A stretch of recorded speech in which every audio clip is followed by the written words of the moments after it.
Thank you, Chris. Thanks, everyone, for coming along today. I hope that I can make your travel and trouble worthwhile and plant a few seeds that might give you something to think about, something to refer back to, or at the very least, oh, I didn't know that, that's interesting. I hope we get there with some of that.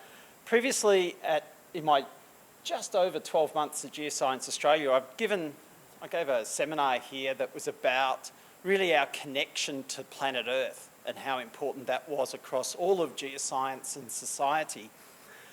Being a Geological Society of Australia talk, I can be a little more geologically indulgent and talk a little bit about some of the work that I've been involved in prior to coming to Geoscience Australia, but also how in my about 12 months at Geoscience Australia, some of the thoughts around that have evolved and matured, and hopefully that will enrich some of this discussion. So really the central thing about this is that our country is extremely dependent upon resource discovery. I'm not going to go through and put up a Richard Shoddy graph and talk about uncover. Not that I don't like those things, I think they're great, but I think we've seen that before and we know to expect it. So hopefully I'm not jumping around too much. But I want to talk about our role as geologists is really about using our skill, knowledge and science as a better way of making further discoveries. And I think that's the frustrating thing, is that when we do look at the Richard Shoddy graphs and the uncover statistics, the alarming fact is that we are not necessarily getting better at making those discoveries, although we feel in ourselves that we're getting better, we have more data, better information. So, what's going on there? Really what we're trying to do is a better job than what you would do if you were to leave it to luck and happenstance.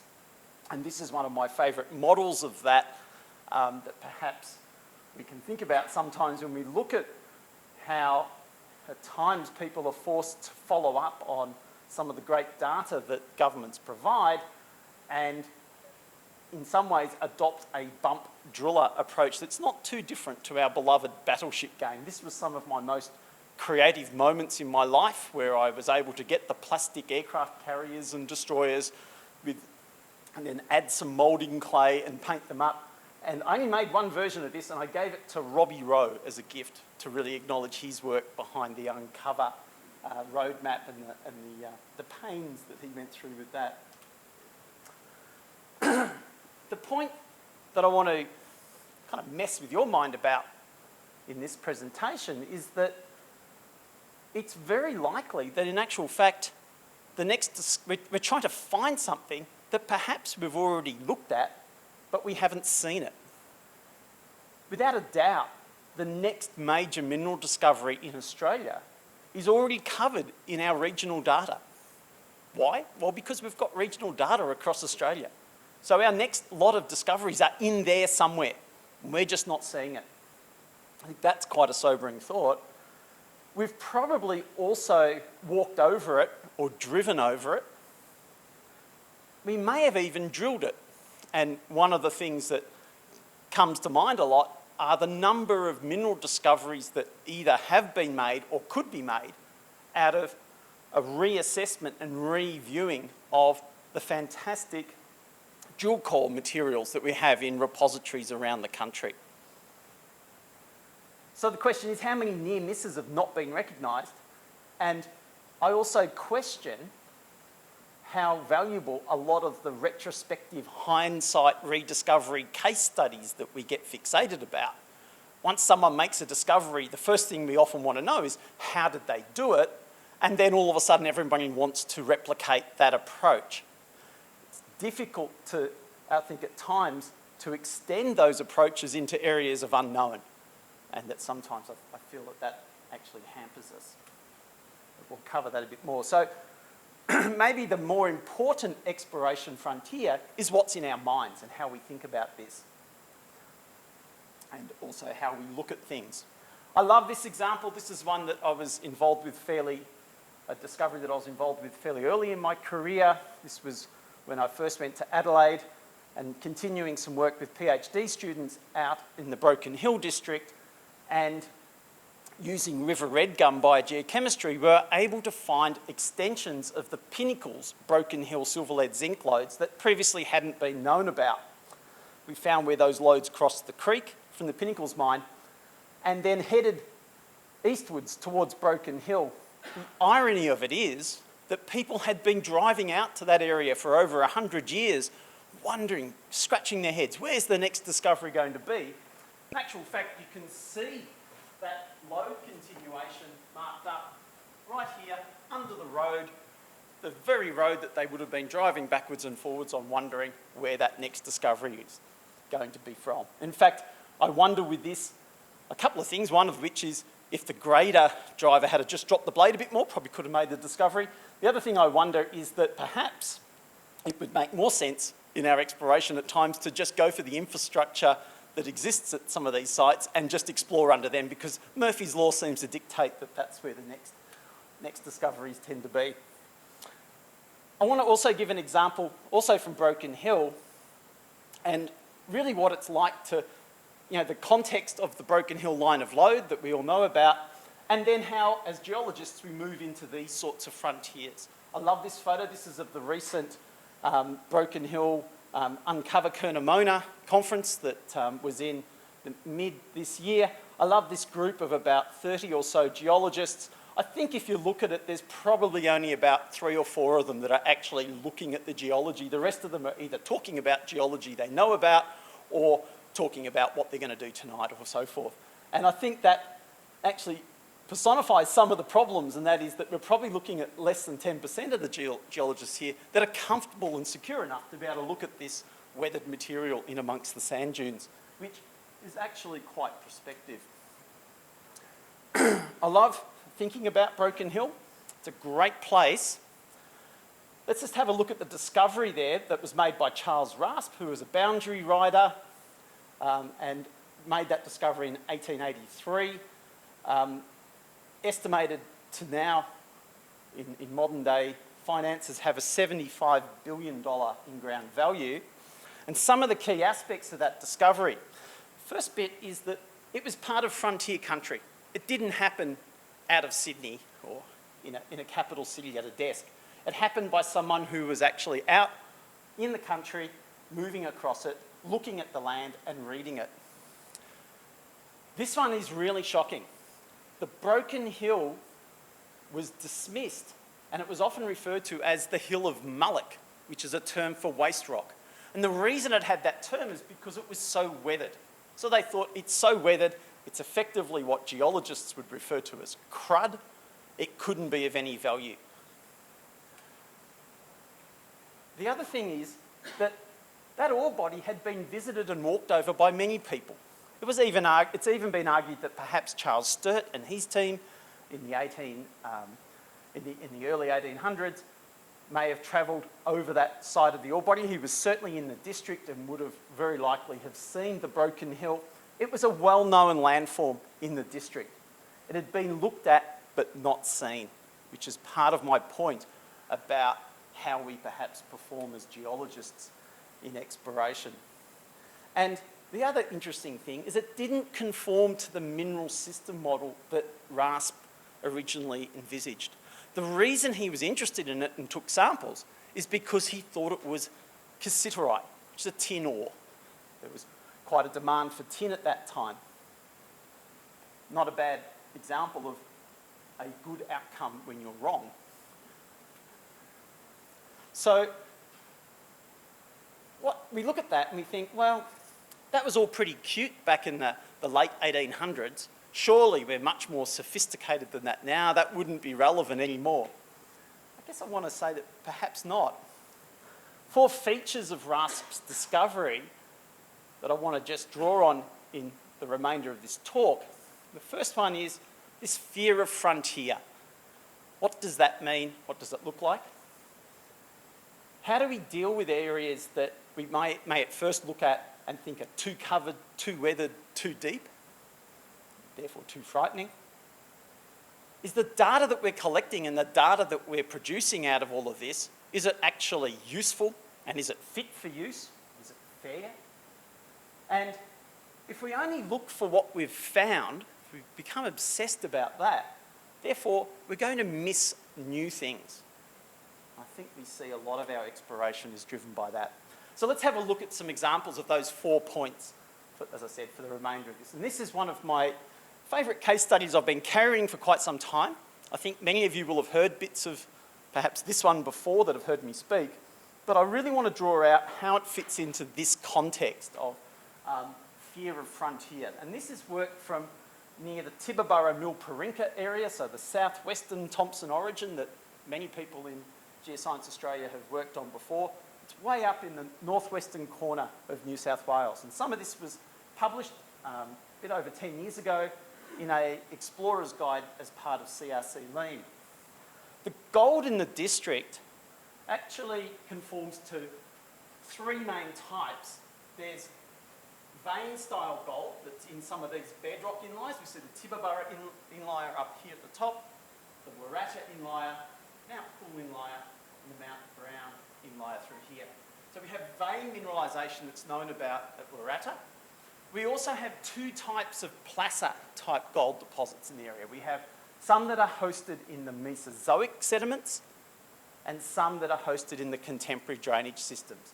And in fact, most of these workings that you see around the margins of the inliers conform to those placer type. They're either in the Mesozoic or they've been reworked in the modern drainage. Here we see famous section near Tibooburra. It was the stone that was used to make the family hotel in Tibooburra.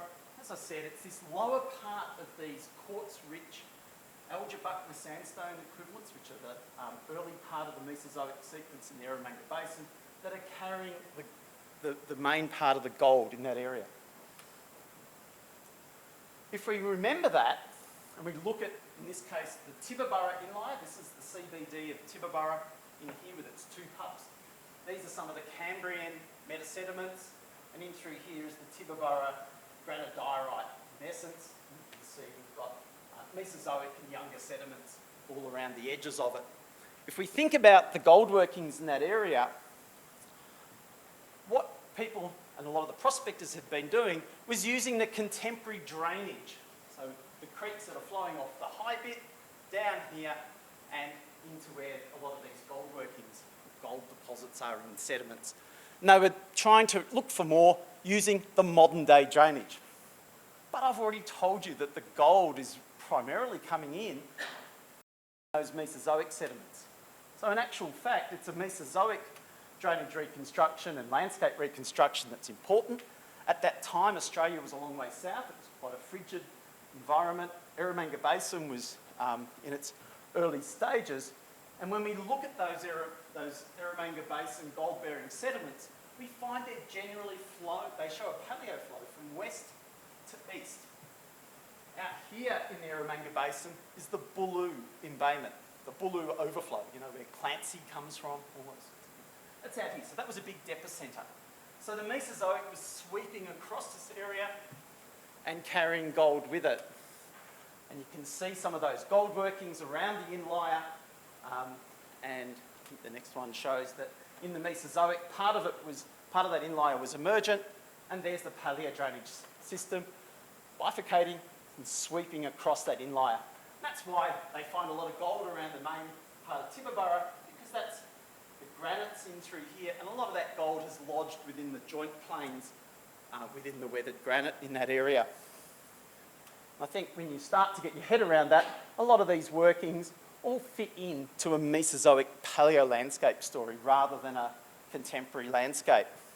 And when we look more broadly in the district, this is that northwest of New South Wales, Tibooburra inlier, Waratah inlier, it's the Mount Brown inlier, showing these sediments moving across and carrying the gold. And so, you then think about the source areas, and they're more likely to be to the west of these inliers, which is areas that are deemed to be in the frontier, in areas of deep cover. I just circled a couple of there. It's interesting to look at the geophysics. Those areas that are circled correspond to these interesting areas. I mentioned earlier we had the Barata Inlier, which is here, which has gold-bearing veins in it. That zone continuing up here to the west of Tibooburra, and some of these other interesting zones through here, none of those have been drilled.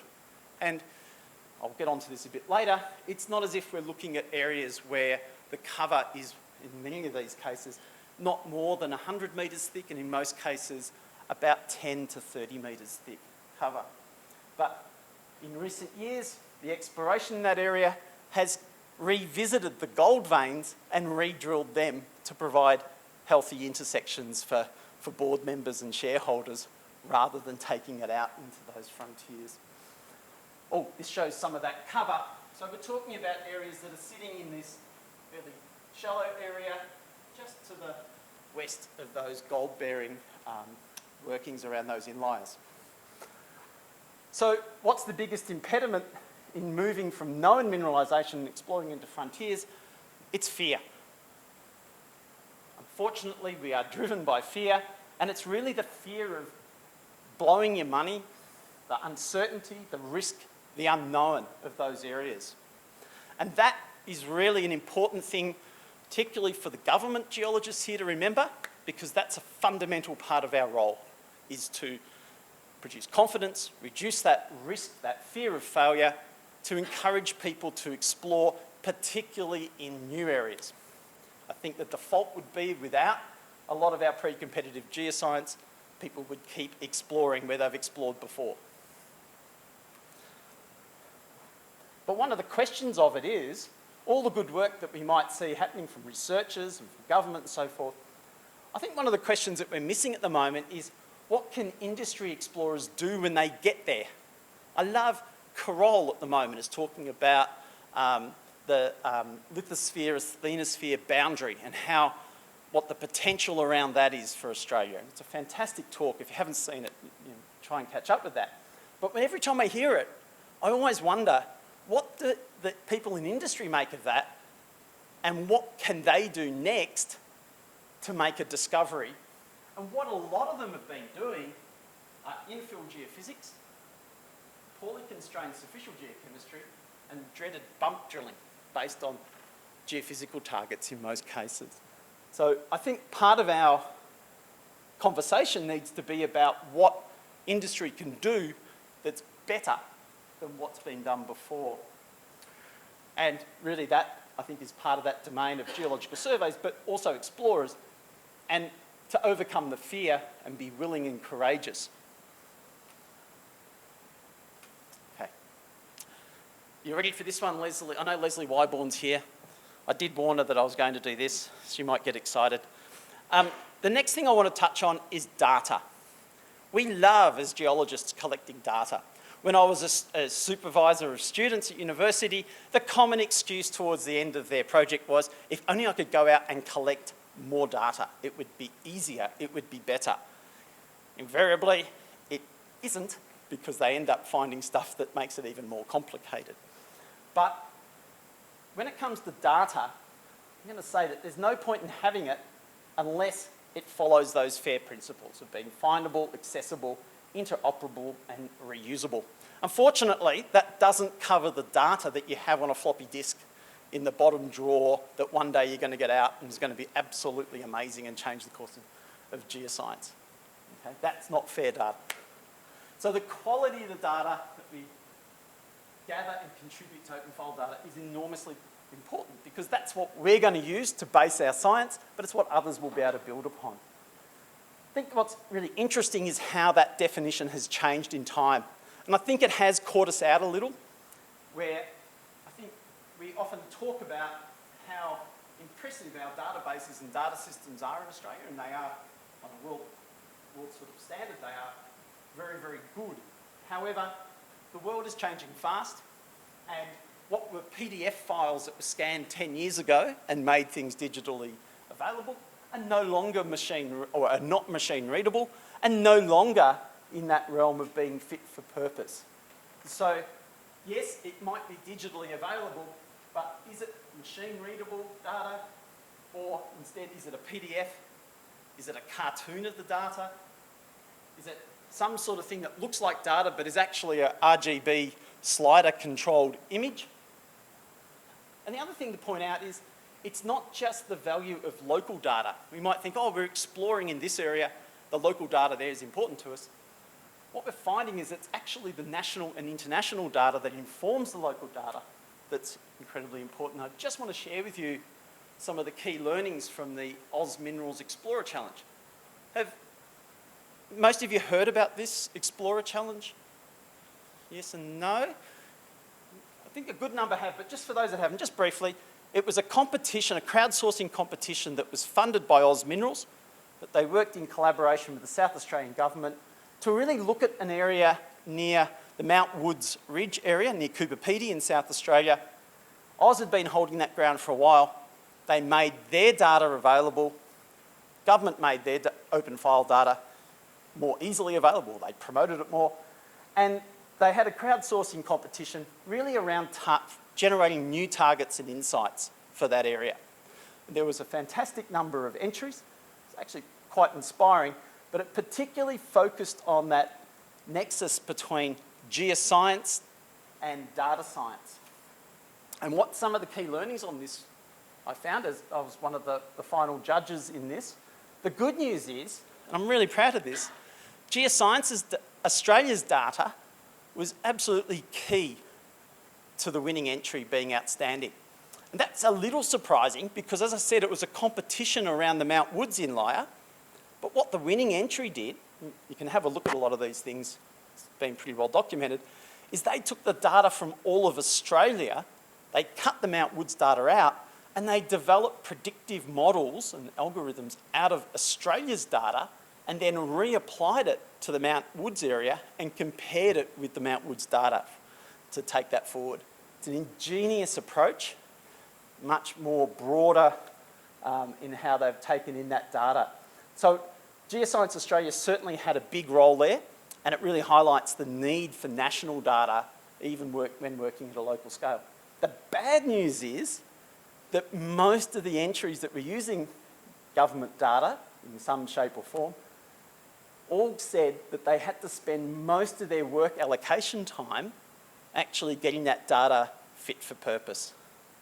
And that, I think, is a strong highlight of, firstly, the good news value of the data, the use of it, but secondly, the bad news that we have a way to go to really make that data more easily usable.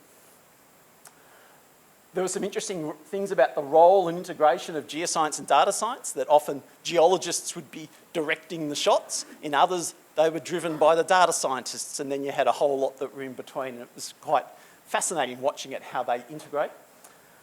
Also, most entries looked for what had already been discovered, particularly IOCG from GravMag, which means that to find a black swan, that is something that hadn't been previously found, was not well accommodated. And there was enormous bias towards previous discovery, leaving the unknowns as the land of mermaids and sea monsters.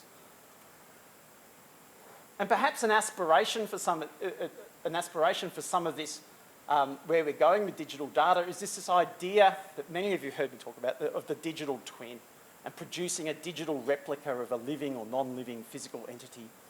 And perhaps the way we're going with our data, we are lacking a bit of a purpose. It's good to have it good and it's good to have it usable, but perhaps there's a bigger aspiration that we can work towards in that space.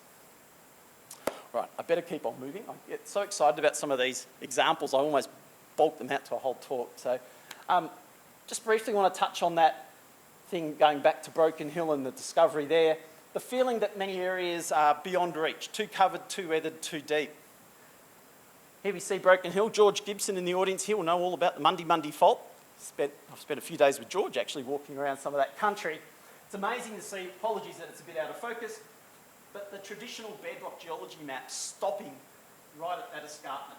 It's almost as if the geology stops there and you go into a sea of yellow. Yes, I really want to just remind everyone that the geology doesn't stop there. It continues subsurface, of course, but it also continues at the surface. An absolutely fascinating array of alluvial fan lobes and eventually out into the dune fields of the Strzelecki Desert in that country.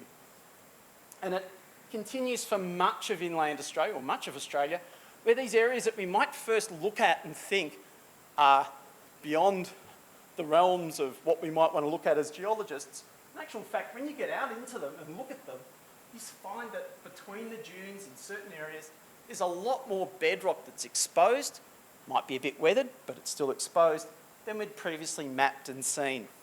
And that also within those areas of cover, this is from Tilta, which is sort of on the northern edge of the Mundi Plain, we see lots of evidence for geochemical patterns that should keep us more than interested in exploring in these areas. This is an area of the edge of the Strzelecki Desert that is underlain by broken hill type rocks, and there's only, I think, 1 or 2 drill holes that penetrate the basement in that area. And going back to Tibooburra, this is the area that I'd showed before that was quite prospective to the west of Mount Brown. This is what it looks like. Geologists cry when they see these things, think it's too deep, too out of cover. How deep do you think the cover is here? I think some of you have seen this before. It's 1 metre deep. Once again, nothing shown on the geology maps and so forth. You know it's shallow. We've got these angular bits of quartz which are from the underlying quartz veins exposed at the surface. And so there's still lots of areas, easy to reach, areas that we can read the landscape to tell us about what is underneath. That's really what I summarised there. To wrap up this talk, I want to share some new results with you that I really haven't been able to go through with people, at least at Geoscience Australia and in Canberra. And I think some of these are pretty exciting because it touches on the idea of how we look for what we've already found and how we get almost obsessed with mineral systems models of things that have been recently discovered, and we go and apply a lot of our observations to those models. I think the discussions around Olympic Dam and Broken Hill show how those models change and we become more informed over time. I've mentioned Hawson's Knob. That's an area near the South Australia, New South Wales border, not far from Broken Hill, that was originally drilled as an iron oxide copper gold target and has later been re-looked at in the drill core library and shown to be an interesting iron oxide resource. But the one I want to share with you are the Mount Painter hematite breccias. So this is from the hills of the Northern Flinders Ranges, near Arkaroola, near the Beverley and 4 Mile uranium deposits. I suspect with geologists here, many of you have been up into that country and probably love it dearly. Is that right? I've got a couple of nods. Right. It is absolutely fantastic, fantastic landscape, arid zone mountains. The area has these hematite breccias as they've been described, and they've been looked at for over 100 years, and certainly since the Olympic Dam discovery have been looked at as a iron oxide, copper gold, Olympic Dam analogue. So a lot of people working at Olympic Dam as geologists come out to this area to look at the hematite breccias because they're so well exposed in this landscape. There's certainly a good deal of uranium, copper, gold, other metals, rare earths, mineralisation in the area, particularly associated with these breccias as well. But the conventional wisdom, by and large, about them has been that they've been really related to magmatic fracturing, structures, and the alteration associated with that. You can see, so the area, just to help you out, is in South Australia over here, Northern Flinders. So Arkaroola is in here, just to the north, near the hot springs and near the 4 Mile deposit.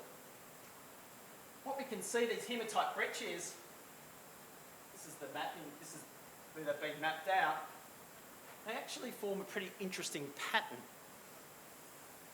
And when we look at these so-called breccias, we find that they actually contain an interesting mixture of rounded clasts. I'm going to show you in a minute that they are actually part of a sedimentary sequence and that we have bedding and cross-bedding in different facies of these things. So what we're starting to find is that rather than being these magmatic type systems, we're actually looking at a sediment. In this case, an argument that I'll try and develop a little more as time permits, is that we're looking essentially at periglacial and glacial sediments. So some of these actually look like a tilline. You can see the floating clasts in the matrix there. And when we look at where they occur across the landscape, the hematite in this example here near the Smiler, there's another lot looking down through here, Painter East workings in through here, and this is on the edge of Mount Ward. We have these hematite breccias through that slope there. Just in case you're not sure, they actually form these lobe-type shapes. They're not actually deeply penetrative features of hematite breccia. They're close, they're superficial lobes with a mixture of clasts in them. And as I said, we've gone around to these and done a lot of lithological logging, and you can see there's a mixture of cross-bedded, bedded facies, but there's also these tillites and proglacial type periglacial sediments. That completely changes the way that mineral system is being looked at. What we've also done is isolated detrital zircons out of this. Now, we weren't the first to do that. In fact, Pierre-Alain Woulser and Joël Bruget did the same thing. And they concluded that some of these may be sediments, others were perhaps not. And their conclusion was that the sediments were Permian, that they were glacial Permian sediments. And that's a pretty easy thing to say. We say that a lot through here. Max Brown, also in the audience, has worked a lot on these Permian glacial sediments in eastern Australia. But what I want to show you here is this blue dashed line shows, basically marks in the Permian. Interesting thing is we have a range of younger zircons in some of these samples. And I think they get down into the, well, they certainly post-date the Permian. What we're arguing is that these sediments are younger than the Permian. You can also see the big pulse of about 1590 million year old zircons, which are from the local rocks. And looking at other sediments in the basin, we feel that the results that we're getting are consistent with these so-called radium-rich breccias, and what we've now defined as the Sprigg diamictite member, being consistent with a Cretaceous glacial event. And it's not all my story to tell, but I can let you know that coming out very soon in Australian Journal of Earth Sciences is an excellent paper by Neville Alley and Steve Hawke. Steve's in the South Australian Survey and Neville used to be. And they've been looking at the Eromanga Basin sediments and the glacial history in there. And they've done some of the finest documentation of a glacial history in the Mesozoic within that basin. What we're arguing is that what we've now seen around Mount Painter and Arkaroola is in fact an uplands version of those glacial sediments that extends out into the basin as well. I think I've got, no, sorry, I might have had it earlier, some of the I did have the geological mapping. I won't flip back to it, it's a bit cumbersome, but I'm happy to make this presentation available, and there's mapping in there that shows that those sediments in the uplands actually extend and continue into the ones that are in the basin. And so what we find then is that our landscape reconstructions from the Mesozoic consists of these glacial valleys filled with sediment, ice. Then we have deglaciation. That has a profound influence on how we interpret that landscape. That landscape had been previously interpreted as being a fairly flat landscape that had been recently uplifted and eroded. The work of people like Mike Sanderford, Mark Quigley, calculated a lot of denudation rates based on that assumption. Also, a lot of the mineral prospectivity for sedimentary uranium was based on those assumptions. But in actual fact, much of the relief that we see in that landscape formed in the Mesozoic, was buried and then re-exhumed. For those that know the local stratigraphy, they might know about some of the Plio-Pleistocene fan sediments called the Willowatina Formation, full of large boulders. Everyone thought that that signified this recent uplift and that these boulders were eroded off the granites in the hills. I don't disagree that the area has been recently uplifted and the Willowatina Formation shows that. But I think a lot of the big boulders that we see in that sediment are actually the reworking of these Cretaceous glacial and periglacial sediments. The other thing with this system is that it has been intruded, I don't really have time to go through this today, it's been intruded by an epithermal and hydrothermal system at Mount G, which has heated up those sediments and driven a large amount of clay and chloritic and silica alteration around these previously described hematite breccias. And the oxygen isotope work on those clays indicates that they're hydrothermal clays. So a lot of what we're seeing is, and interpreting as weathering, Paleolithic zones and so forth, has in actual fact formed by a hydrothermal system that has operated within those glacial sediments and the underlying bedrock. In many ways, has a lot of analogues with the Athabasca Basin unconformity systems. Big differences are, but some of the similarities, big differences are that we're looking at an uplifted and exposed system. It's been oxidised. But the great thing of that is that rather than drilling into it, you can walk around the hills and see it all exposed. We've got a group from the South Australian Survey has a group from the Saskatchewan Geological Survey coming to visit next April to look at just some of these systems.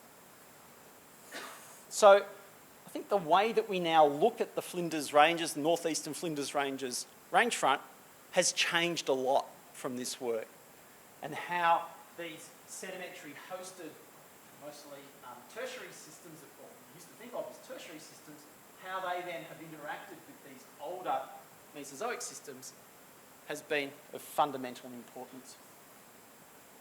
So I think this is really exciting. It's effectively a new mineral system type for the area and new ways of understanding some of the younger and other mineral systems in that district. I think it also has huge implications for the Eromanga Basin prospectivity and the base of the Eromanga Basin, not just for the Flinders Ranges area, but of course thinking much more broadly across Australia and into places such as up near Cloncurry and even further elsewhere in South Australia towards parts of the Stuart Shelf where we have the same sort of sediments. I've given you 4 examples. I will wrap up now. I've given you 4 examples. They could have been part of a bigger top 10. I'm not going to go through all of these, but these are 5 others and a 6th. Really, hopefully what you've got out of this is something that gives you something new to think about, new ways of questioning what we're doing. But I also want to encourage you all to be positive, bold, enjoy being geologists, enjoy the exploration challenge. The rewards are great. And to finish with a bit of hope, I just want to share with you a recent thing we've done at Geoscience Australia with this year's graduate contingent, where we took them out into the field and they designed a sampling program to follow up on using plant biogeochemistry to test some previously discovered critical mineral, rhenium, geochemical anomalies.